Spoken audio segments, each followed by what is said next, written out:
With due respect, I cannot conform to that position because, in fact, the ayuda portion of the bill is not even 20% of the bill. Hindi ko naman po sinasabi ng ayuda hindi importante. Ang gusto ko po sanang sagot ng ating distinguished sponsor ay kung paano natin malulutas ang supply disruption ng ating langis dahil ito po ang pinagmumulan ng problema natin. Ang inaasahan ko sanang sagot, Mr. Speaker, gas fuel allowance, ganyan. So ito po ay nakatuon lamang sa transport sector. Pero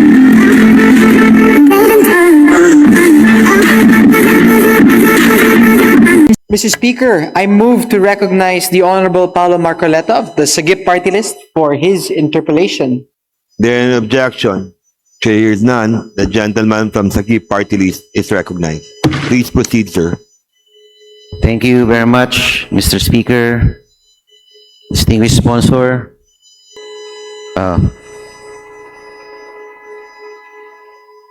Gladly, Mr. Speaker, with deep privilege to be interpellated by my friend and the better Marcoleta, if I may say so. It is with great honor to stand along with the dashing and debonair Deputy Speaker, my idol since the 14th Congress.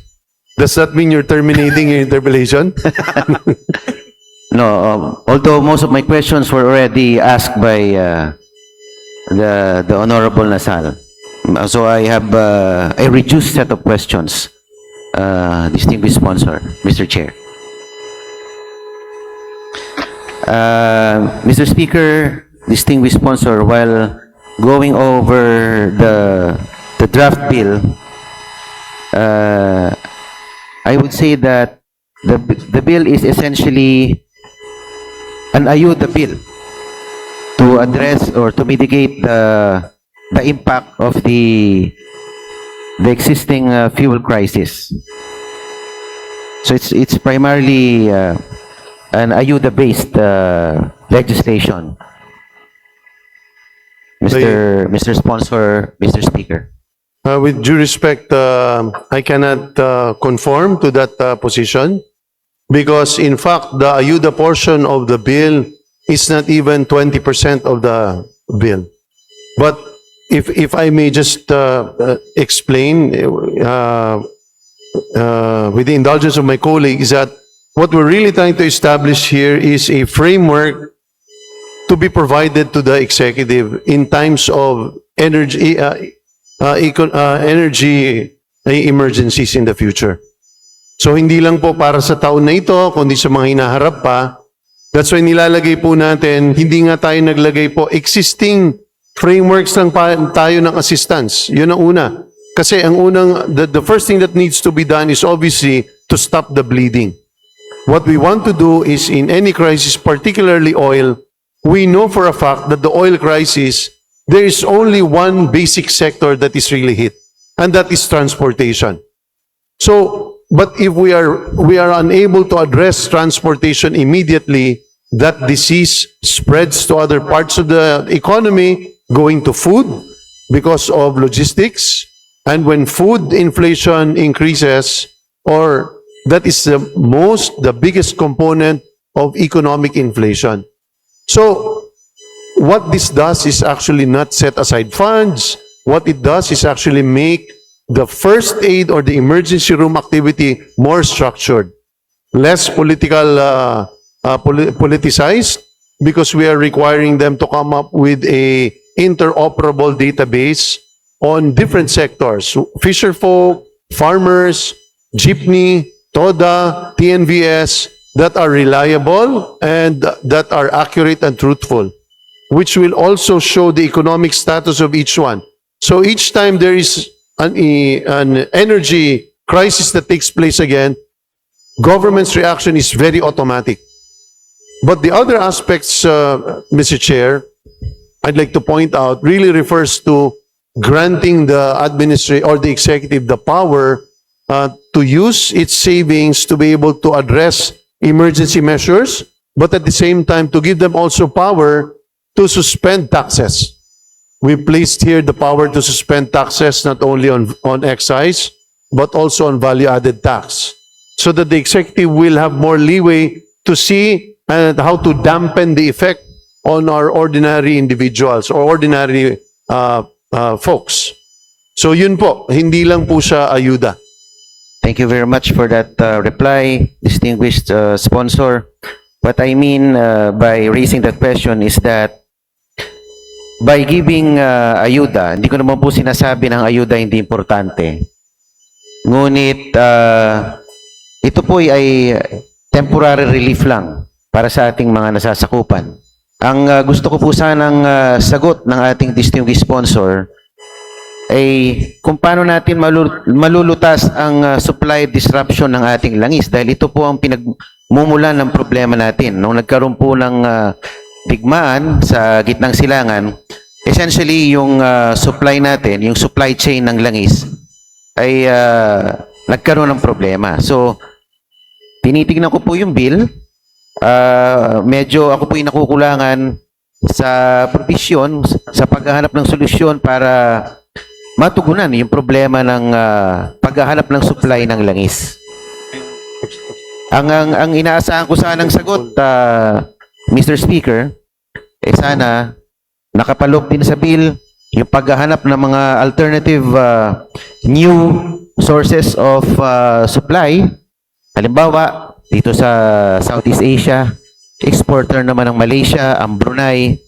Bakit di natin explore yung posibilidad na magkaroon ng mga panibagong trade agreements sa mga bansang ito, imbes na tayo ay umaasa lamang sa gitnang silangan para sa ating oil supply. Yun lamang po ang aking katanungan.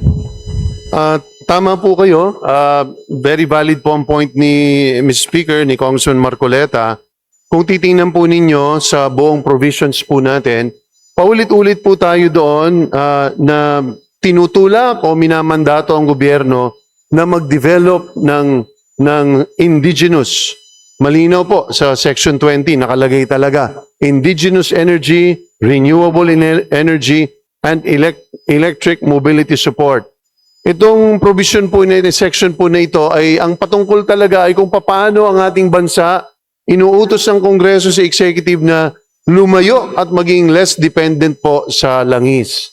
So lahat po ng itinutulak natin dito ay to address, tama po yung concern ninyo, wala po itong provision na ito dati, pero inilagay po natin ito because ayaw po natin ng pansamantala lamang na pagkilos pagdating sa krisis. Gusto po natin maging resilient ang ating ekonomiya, sang-ayon po ako sa inyo, kaya nilagay po natin ito dito. So bukod sa pagtutulak ng indigenous, meaning dito lang sa Pilipinas, sa panggagalingan, binibigyan din natin ng tax incentives ang iba't ibang mga pamamaraan, ang employers, kahit po ang mga pamilya, ang kumpanya, kung sila po ay nagtutulak para po ang kuryente nila ay maging solar or solarization, binibigyan po natin sila. Kung ikaw po ay employer na nagpapautang ng car plan, bibigyan at papahintulutan po namin kayo na gamitin ito bilang deduction sa gross income para i-encourage po sila na wag na pong maging dependent sa krudo. So, halos lahat po dito, pati po yung ating mga tax incentives, ay pagtulak doon sa sinasabi po ni Congressman Paulo Marcoleta na ang kailangan talagang direksyon ay bawasan natin or if at all, to eliminate our dependence on oil. Because once we are able to do that, kahit ano pong gera sa Middle East, kahit anong bakbakan po nila doon, ay hindi na po tayo dapat naapektuhan or kung naapektuhan man tayo, ay hindi po ganun kabigat o lalim ang epekto. Opo, pero hindi pa po natin masasabi na sa ngayon ay pwede na tayong makahulagpos sa ating dependence sa petroleum products. Ano po ba ang percentage ng in terms of fossil-based petroleum consumption ng vehicles as opposed to EV? Ano po ba ang ratio sa ngayon? Sa public utility vehicles po na pinakaapektado ang inflation ay wala pa hong 1%. Sa kabuuan ng public utility vehicles ay electric. So ito isang bagay na kailangan mas ma-address talaga natin dahil ito ang pangunahing tama pagdating sa ating ordinary na mamananakay po. Opo. Thank you, distinguished sponsor, Mr. Speaker. Napansin ko po na ang ating panukalang batas ay nakatuon sa mga problemang transport sector related. Halimbawa, allowance, transportation allowance, ganyan, gas, fuel allowance, ganyan.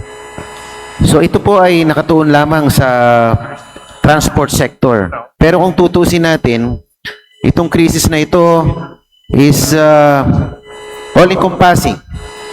Apektado rin po dito ang pagtaas ng presyo ng mga bilihin, pangunahing bilihin, tulad ng pagkain, at pagtaas ng utilities tulad ng kuryente. Pwede po bang, is the distinguished sponsor open to amending this bill to accommodate other provisions, halimbawa, other relief like extension of loan payments sa mga bahay, prohibition on increase in rent sa mga bahay at sa tuition fees, halimbawa. Tuition fees, dahil apektado lahat ang middle class dito.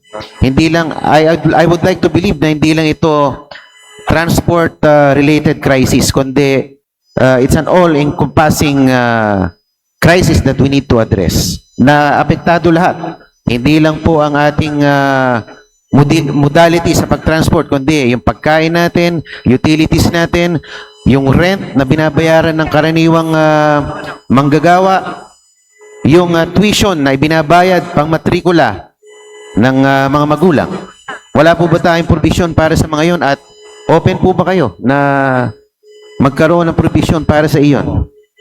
Dahil sa Bayanihan Bill, I believe they covered almost entirely yung pong mga hinanaing ng ating taong bayan nung panahon ng COVID-19. Mr. Speaker, yung lahat ng sinabi ng ating kasama ay halos lahat nasa Section 15. Page 15, ito ang temporary moratorium on loan, rental, and utilities payments, where the consumer, regardless in fact of the situation of the consumer, is given a 30-day moratorium in terms of payments of principal as well as interest payments. Aside from that, the rental payments are likewise included as part of a grace period over a 30-day period. Electric bills, pag-atas sa ating mga electric utilities, water utilities, telecom, ay meron ding 30-day grace period na ibinibigay. Dahil kinikilala po natin na ang epekto po ng krisis na ito ay hindi lamang po sa transportation, kundi sa iba't iba pang sektor o bahagi ng ating lipunan. Gusto ko rin pong idagdag na maliban sa transportation sector ay malaki po sa ating mga programa ang ating ilalagay po rito ay pagdating po sa pagkain. Ito po ang Section 12 on fuel and fertilizer support na kung saan hindi po natin napagpasyahan po natin na imbis binibigyan natin ng ayuda o pera ang ating mga magsasaka at hindi tayo natitiyak na ito ba'y dinadala sa pagsasaka, ay gagawin talaga nating in the form of vouchers as well as para dating sa fuel discounts para sa kanilang mga traktora, para pagdating po sa logistics at pagdala ng kanilang mga ani para madala sa palengke, including hauling. Meron din po tayo for food producers, hindi lang po ng palay, ng mais, kundi ng aquaculture, isda, pati po livestock, manok at saka or poultry at saka baboy. So kinakover po natin sila lahat na po dito dahil alam po natin na kailangan po silang mabigyan ng atensyon tulad po ng sinasabi ng ating distinguished colleague. Thank you, distinguished sponsor, Mr. Speaker. Pero sa binanggit niyo po na ayuda, hindi po nabanggit yung ano dito, yung educational assistance. Lalong-lalo po ngayon, panahon ng Mayo, ilang linggo na lang, o ngayon, ongoing na po ang enrollment. And the middle class sector is bearing the brunt nitong pagtaas po ng presyo ng produktong petrolyo. Baka wala na po silang nailaan para sa pangmatrikula ng kanilang mga anak. Meron po tayo bang pwedeng ipasok dito sa educational assistance? Kasi kinover natin ang utilities, kinover natin ang pataba, kinover natin ang para sa transport sector, sa mga drivers. Halos lahat po yan, may mga anak na pinag-aaral. Mr. Speaker, meron po tayong sa Section 11 on Paragraph A na nilalagay talaga natin for low-income and near-poor households. So hindi lang po sa 4-piece, kundi doon po sa mga taong isang hakbang na lang po ay papunta na po below the poverty line. Meron po tayong mga emergency cash transfers na ang in fact pangunahing magiging isa sa mga pangunahing purposes dyan ay for educational. So ito po ang nakikita naming isang dahilan o isang paraan para ma-address po yung sinasabi po nating concern. Thank you, distinguished sponsor, Mr. Speaker. Tinitignan ko rin po yung bill. Wala pong specific na amount na naka-indicate sa mga emergency cash transfers, sa mga grants, fuel subsidies, fuel vouchers, fuel cards. It does not specify the inclusions. Ano po ang halaga na ibibigay in terms of fertilizer support, fuel and operating support. Wala pong specific na halaga na nakasaad dito. Mr. Speaker, ang dahilan po dyan ay natuto na po tayo sa bayanihan na ayaw po natin na one time, big time lang po ang ating batas na ipapasa. Ang nais po natin ay mabigyan ng framework ang ating pamahalaan. Kaya't hindi po tayo naglalagay ng mga halaga because several years from today ay hindi na yun ang akma na maaaring halaga. Dalawang bagay ang kailangan i-consider is number one, ano yung actual need or the demand side? Ano ba yung halaga na yon? Hindi natin ma-determine today kung ano yung need 2 years from today, kung yung ba'y sapat. Pangalawa, ay kailangan din natin makita kung ano yung available savings na pwede natin makuha para po ma-address yung energy emergency crisis. So, lilinawin ko lang po parati is, ang pinagkaiba nito sa bayanihan ay ang bayanihan, ang buong ekonomiya ay talaga nakadapa.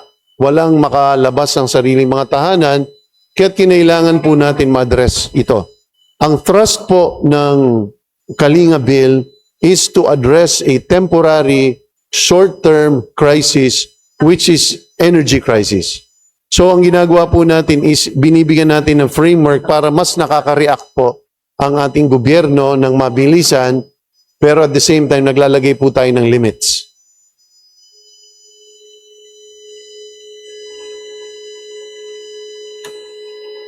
Pwede naman po natin, distinguished sponsor, Mr. Speaker, na hindi naman natin sasabihin na one time lang tong assistance. Pwede natin sabihin regular emergency cash transfers to qualified low-income and near-poor households in the amount of blank, etc., etc. Ibig sabihin, pwede naman periodic tong assistance natin eh. Hindi naman common nilagay natin yung amount. Hindi naman sinasabi na ito ay one-shot deal lang o one-time, big-time lang kumbaga na ayuda sa ating mga constituents. One more thing, distinguished sponsor, Mr. Speaker. On the earmarking funds for subsidies and direct cash assistance. Section 27 of the bill imposes an additional 5% excise tax on non-essential goods and services, with the tax going towards fuel subsidies and direct cash assistance. Can the distinguished sponsor commit to an amendment that ensures that the collection by the Bureau of Internal Revenue is automatically remitted to the fund for the implementation of the Kalinga program? Well, even more than that, Mr. Speaker, not only are we agreeing to an amendment, but in fact, the most recent version that we have distributed has already entirely scrapped that provision. So Section 27 is no longer in existence. It has, because after due consideration, we have seen that it is very difficult to implement. So tinanggal na po namin yon. Okay, thank you, distinguished sponsor. Mr. Speaker.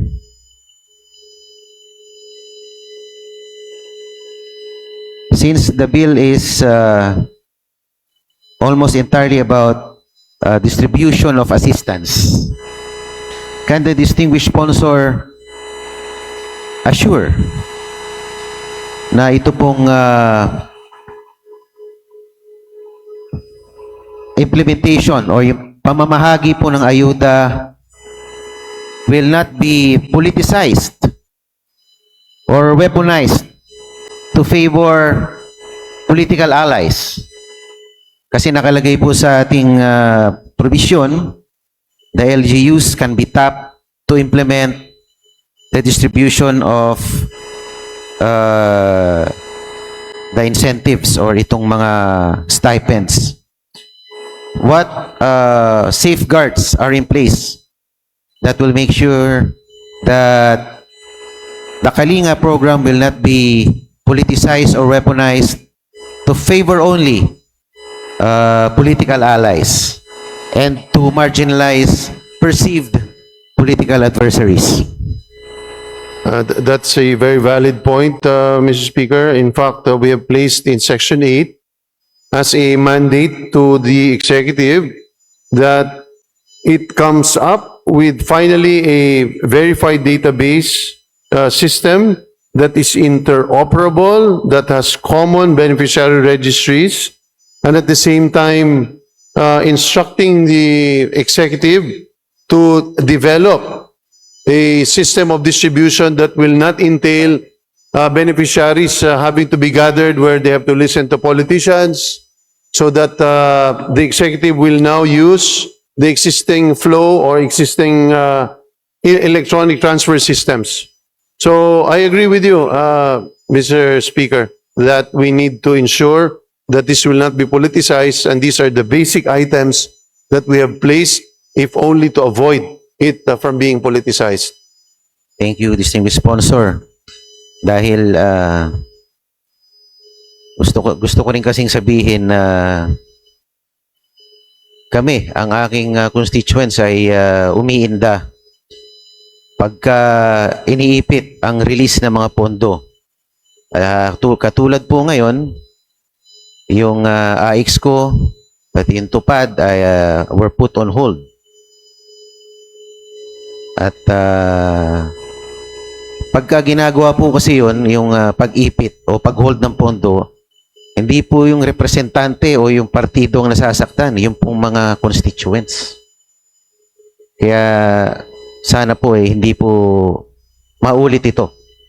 Habang ito ating binabalangkas, maging universal yung aplikasyon nito at wala pong sisinuhin kung ikaw kaaliado ba o kalaban sa politika. Dapat po, basta't nangangailangan yung bayan na yun, kailangan matugunan po ng kaukulang ayuda.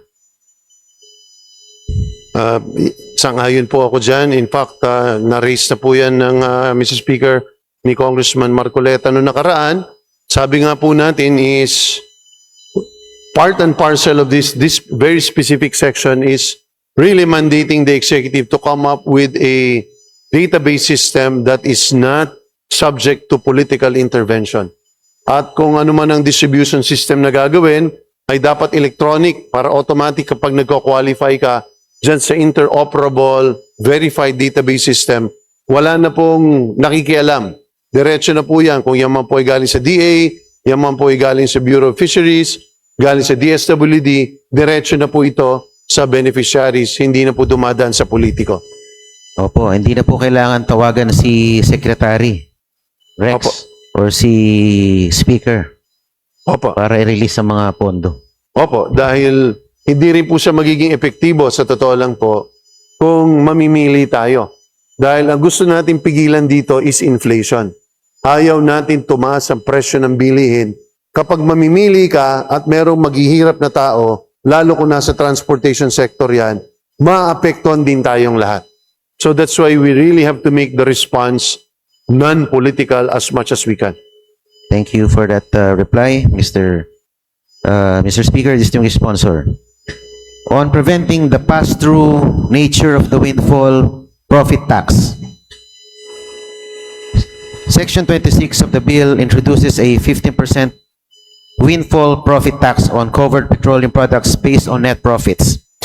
This is a commendable provision since it allows the generation of internal revenue without incurring new debt. Can this representation be assured that this provision for a tax will not be a pass-through tax ultimately imposed upon consumers? And can the legislation provide for a guardrail that will protect our consumers from an additional tax on products and services? Yes, the point is very well taken. We will make sure that this will not be something that will be passed on to the consumer. But more importantly, I think what is important here is if petroleum companies are able to partake of great profits during times of crisis, since we are not regulating prices because of the oil deregulation at the moment, then whatever income they make, they have to share with the national government, which in turn can use these for energy emergency action or programs that will be needed. And following that question, Ms. Distinguished Sponsor, can the good sponsor of this bill include or welcome an amendment that will explicitly prohibit the inclusion of this tax in retail pump pricing? With this, any violation to this prohibition should be treated as price manipulation, which should hold entities liable for administrative and criminal penalties under the law. I agree that it should have a penal provision. We likewise discussed that. Your point is well taken. But we were informed by the BIR that there are already the necessary measures and penal provisions under the National Internal Revenue Code that can be applied. The question you raised was a question we also raised, but the BIR said that there is no need because those penalties, as mentioned by the distinguished colleague, is already set forth in the National Internal Revenue Code. Thank you very much, distinguished sponsor. Mr. Speaker, I think this is the final question. I hope it's not the final nail on the coffin. On renewable energy corporate tax incentives to help lower the utility and consumer product prices. Section 24 of the bill provides an incentive to business enterprises for a 50% special deduction from gross income for ordinary and necessary expenses incurred when shifting to renewable energy products and systems. Can the certified business enterprises who will benefit from this incentive be required to recompute and lower retail prices of products or services based on the effect of shifting to renewable energy products and systems? Considering that business enterprises will enjoy the generous incentive of the deduction, the legislation should ultimately have an effect that will help ease challenges to the cost of living. The purpose here, Mr. Speaker, is when we provide the 50% deduction from gross income, is essentially to encourage all these businesses to incur capital outlay. Meaning, otherwise, they would not be spending for these. But since we want our economy to get away from oil, we are encouraging companies, gumastos po kayo. Gastos kayo dito para sa energy saving, particularly solarization. And in exchange, kahit mapapagastos kayo, hindi scheduled, ay bibigyan kayo namin ng pagkakataon para magkaroon kayo ng deduction. So, if we penalize them or we impose additional taxes for additional income that they will make, might run contrary to the very reason why we're giving the incentive. But if only to assure our distinguished colleague, let's not forget that whatever income they make will still be subjected to corporate income tax, which currently is one of the highest in Southeast Asia. So, magbabayad naman po sila ng tax. So, gusto lang natin talaga sila ma-encourage sa gumastos para po mas maging less dependent tayo sa fossil fuel pagdating sa energy. Opo, ang binabanggit ko po hindi po yung pag-impose ng additional tax, kundi yung pagbababa or pag-adjust ng mga presyo ng kanilang mga retail products. Kasi meron nga silang incentive eh. So, inaasahan ko na bababa rin yung presyo ng kanilang mga produce. At this point in time, I think that's going to be, if I may, Mr. Speaker, that's going to be an administrative activity on the part of the DTI, the BIR, in terms of the e-vehicle law. There are already incentives that are put in place there, and we don't want to disrupt that. What we're simply trying to do here is really develop a framework of incentives so that we can incentivize them to leave or go to solarization. Thank you, distinguished sponsor. Mr. Speaker, I have no more questions. Thank you. Thank you very much, distinguished colleague. Thank you very much, Majority Leader.